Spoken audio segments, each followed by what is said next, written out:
The Simile of the Horse. I don't know where my courage came from. Just think, the fear I used to feel for Venerable Acharya Mun, I didn't feel at all. I was bold.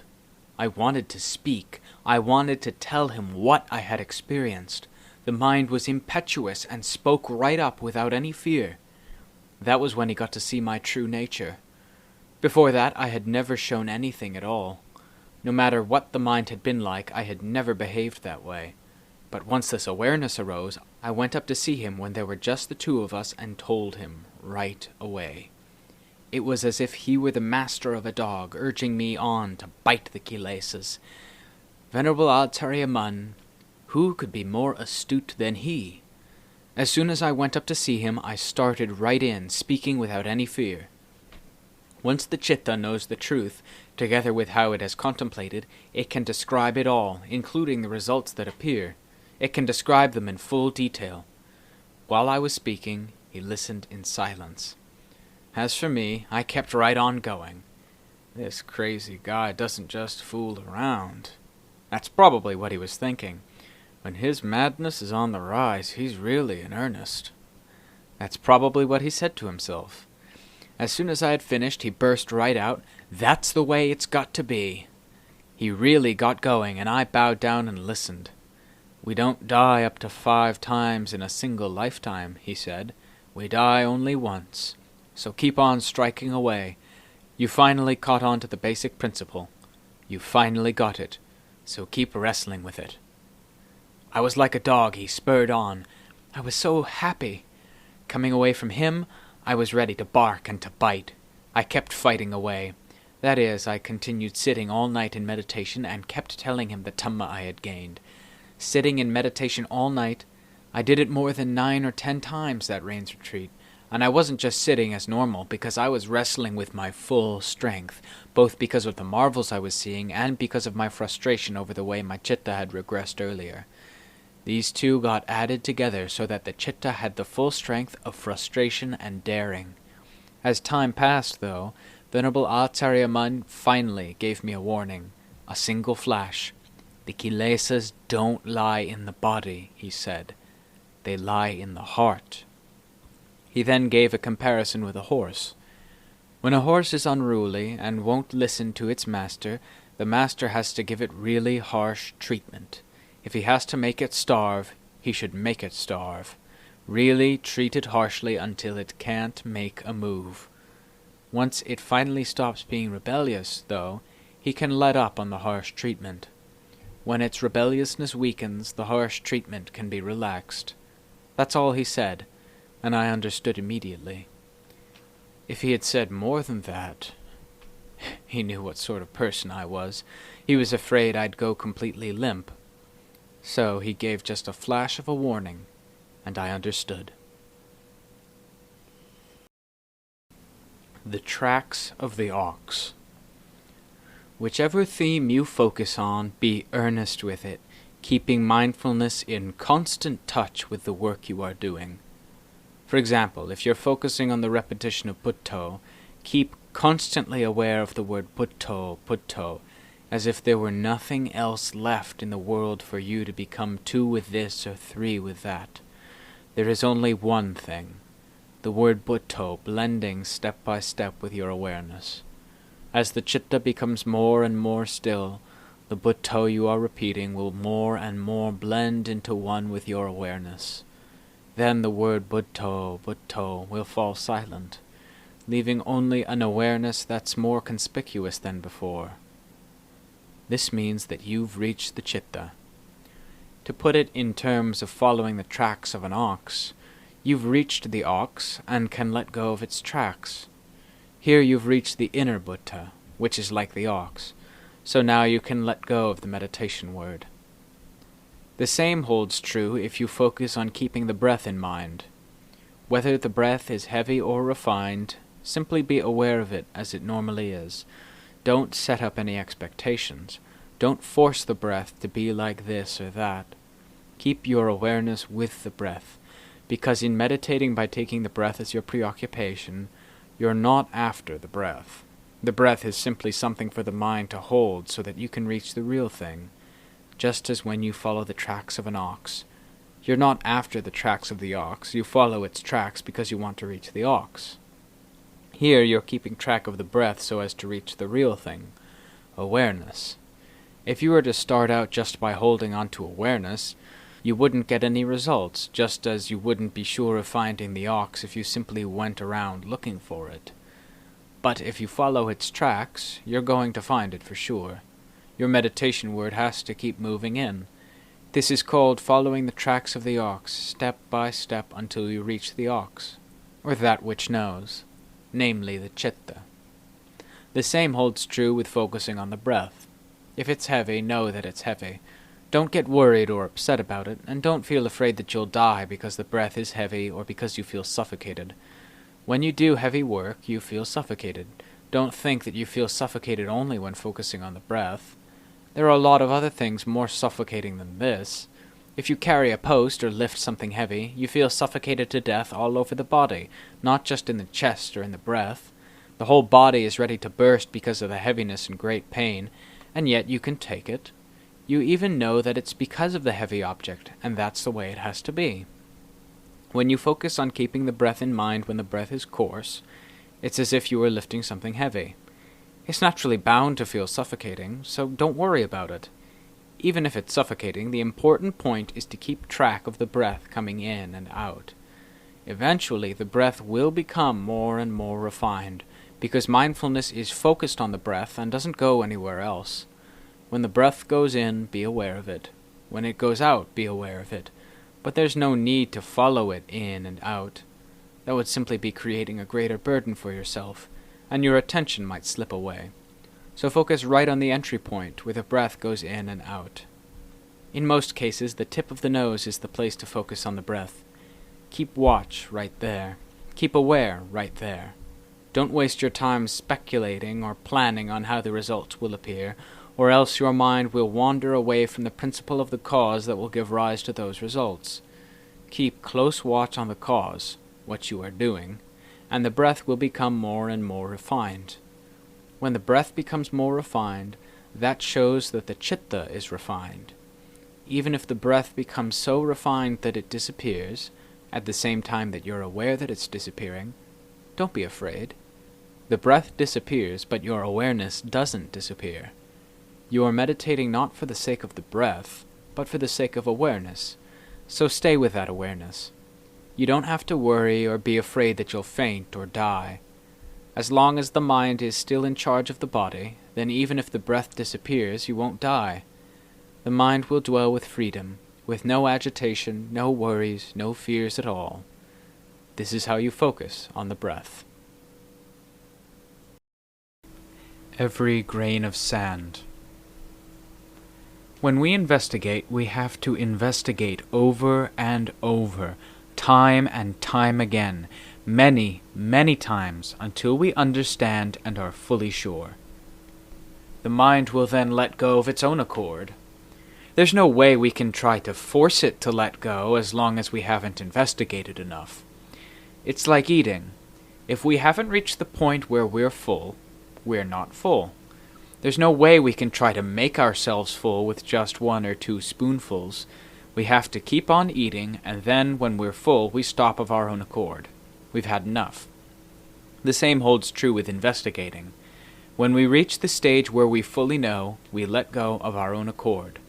All our attachments to the rupa, vedana, sanya, sankhara, and vijnana, step by step until we finally penetrate with our panya into the chitta itself, the genuine revolving wheel, the revolving chitta, until it is smashed to pieces with nothing left. That's the point where we end our problems in fighting with the kilesa. That's where they end. And our desire to go to Nibbana ends right there as well. The desire to go to Nibbana is part of the path. It's not a craving. The desire to gain release from dukkha is part of the path. It's not a craving. Desire has 2 sorts, desire in the area of the world and desire in the area of the Dhamma. Desire in the area of the world is craving. Desire in the area of the Dhamma is part of the path. The desire to gain release from suffering, to go to Nibbana, strengthens the Dhamma within us. Effort is the path. Persistence is the path. Endurance is the path.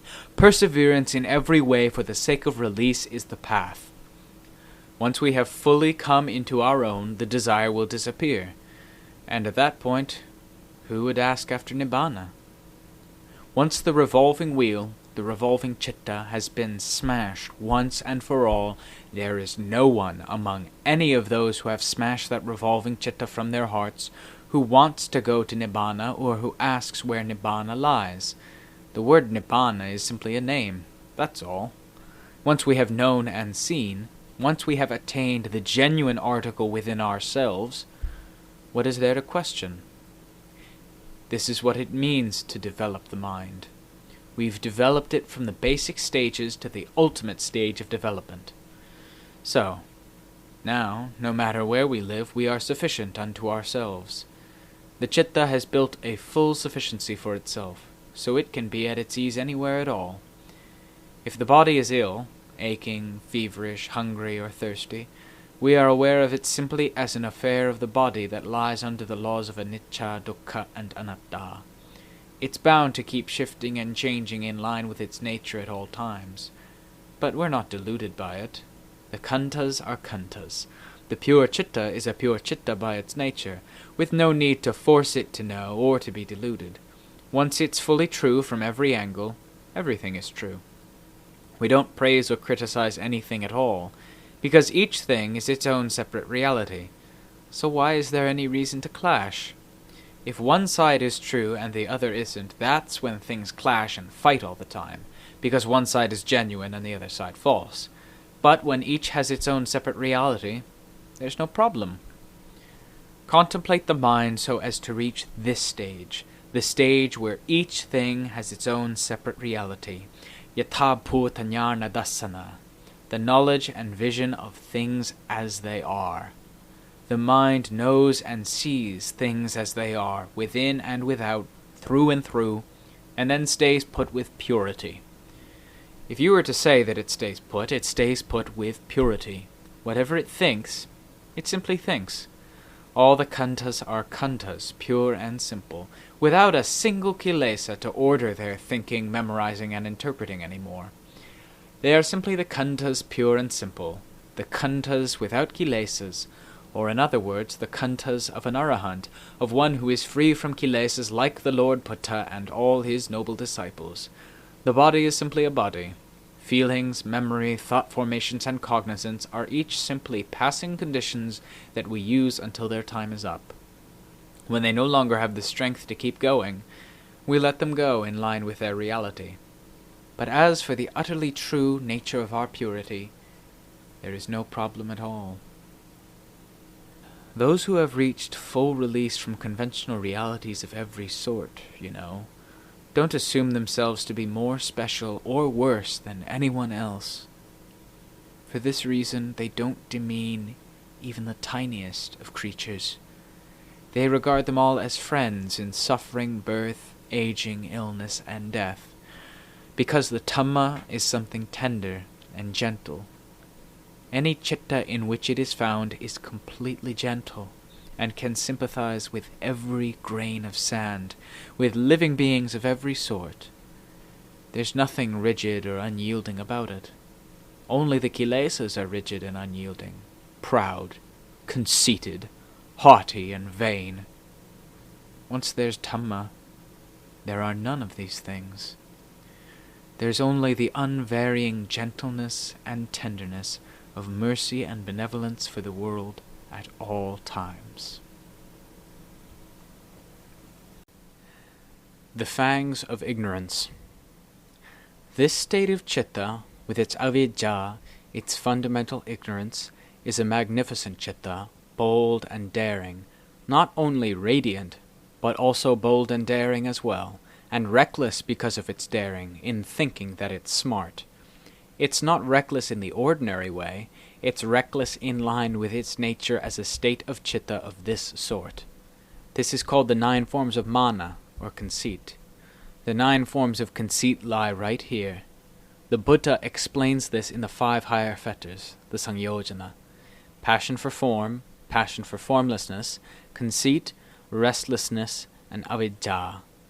Conceit means to assume that the state of citta blended into one with avijja is one's self, that it's me or mine, and then taking it to make comparisons. How is it with those people or these people? Are their cittas on a par with mine, higher than mine, lower than mine? This is why there are 9 forms of conceit.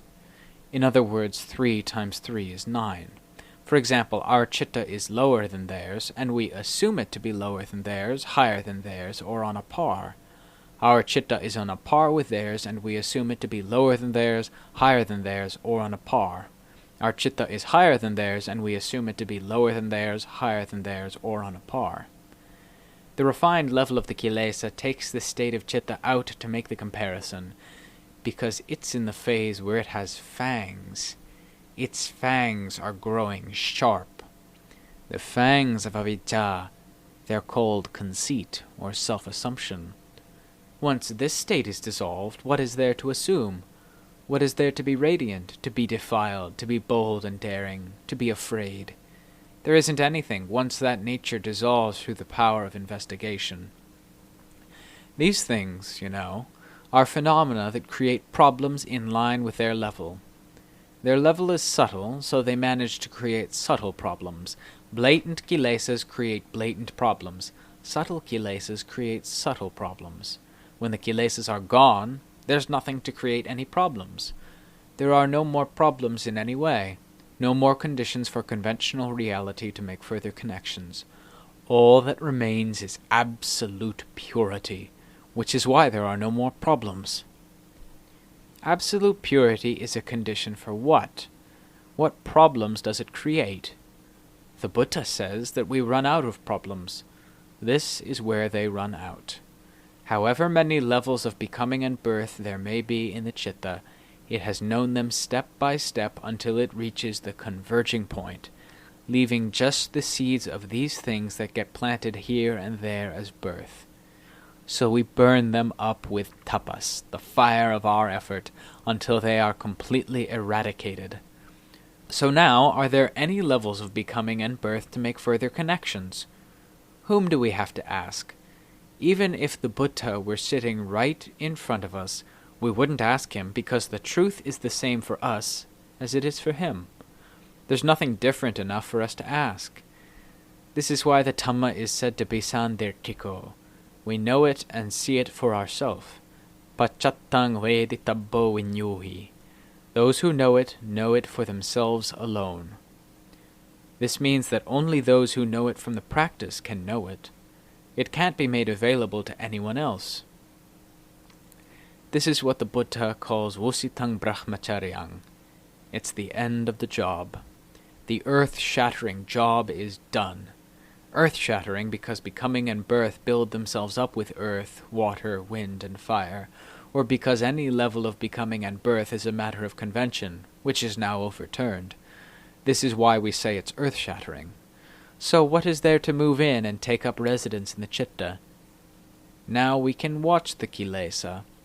Once we have completely killed the kilesa in this citta, then how can kilesa be kept hidden from us when it displays itself in anyone else's citta or actions?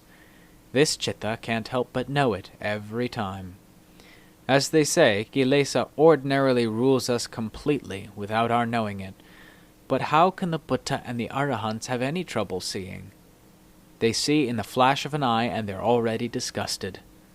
Those who know to the point where they're disgusted. What do you say to that? As for us, we're the blind living with the blind. We don't know our own affairs or those of anyone else. Neither side knows, but each side thinks that it knows and assumes that it knows, assumes that it's right. And so both sides argue and bite each other like dogs because their inner eyes don't see. They don't have the eye of Panya like the Buddha and the noble disciples. This is the way it is with kilesa. It has to assume itself and exalt itself. The more vile it is, the more it assumes itself to be good. This is the way kilesa is. It has never submitted to the truth of the Dhamma from time immemorial. For this reason, we practice to stamp out these things. Don't let them linger in the heart. Stamp them out till they're completely scattered and smashed, and then you can be at your ease. the citta completely open and yet a reservoir for the quality of purity, without an inkling of convention passing in. If we were to make a comparison with conventional reality, it's an outer space citta, but that's just a manner of speaking.